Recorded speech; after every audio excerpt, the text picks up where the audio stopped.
Good morning, students. Today we are going to learn about the chapter Landscape of the Soul, written by Nathalie Trouveroy.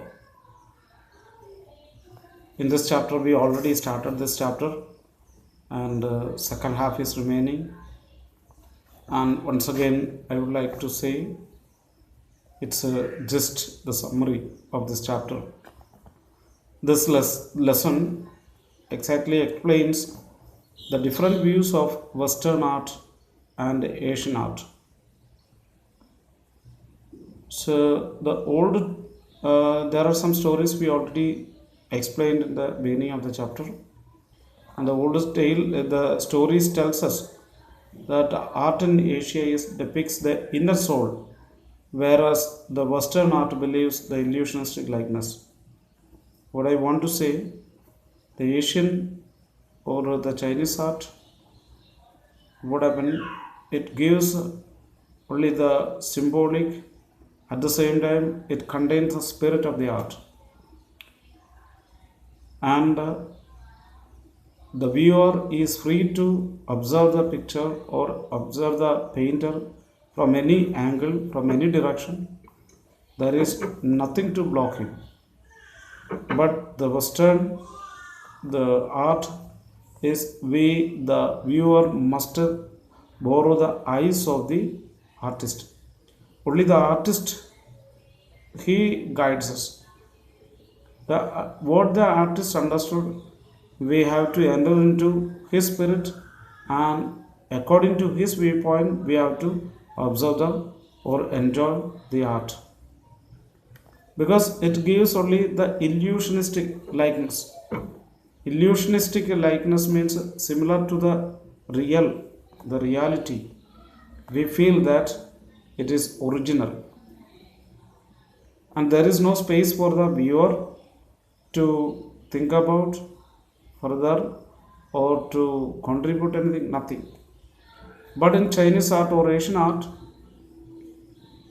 there is a space. We already explained, a white space is there. Shanshui is said, the mountain and the water.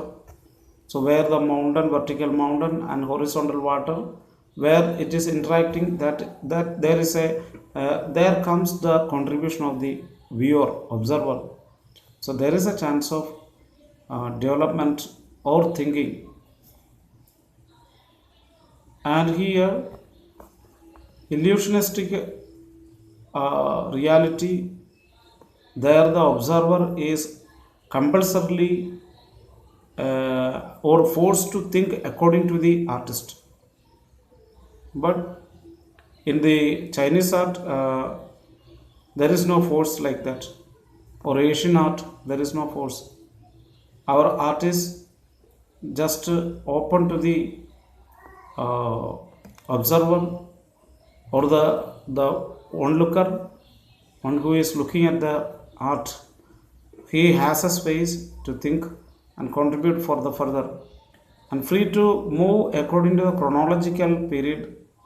According to the time to time, he can move through the art and understand, and he is free to enter into the artistic presentation. Nobody is going to question him. There is no barrier, no block, nothing else. So total freedom is there for the observer. But as for the Western art, it is completely done by the artist, and we have to observe it by borrowing the eyes of the artist and what the artist meant, and we also must follow that. We have no other option to think far away from the thinking line of the artist. This is a difference between the Asian art and the Western art. And in the lesson, the second part, it deals about outsider art. Outsider art means people those who are not trained for doing artistic work. Still, they are endowed with a lot of talents to be or to do some artistic work. And those are called outsider art or art but raw art, because they have not been given any kind of training for this field, but they are able. And the best example, we'll study in Chandigarh rock garden, Neck Chand's rock garden. And like that, the basic concept of this form of art is that anyone who has got the insight, artistic insight, can be an artist without getting any kind of training or any kind of degree or diploma. And this is what is called outside art. And dear students, in the chapter, when we do the online class, we will come to know paragraph by paragraph what does it mean and details. I think it is clear for you.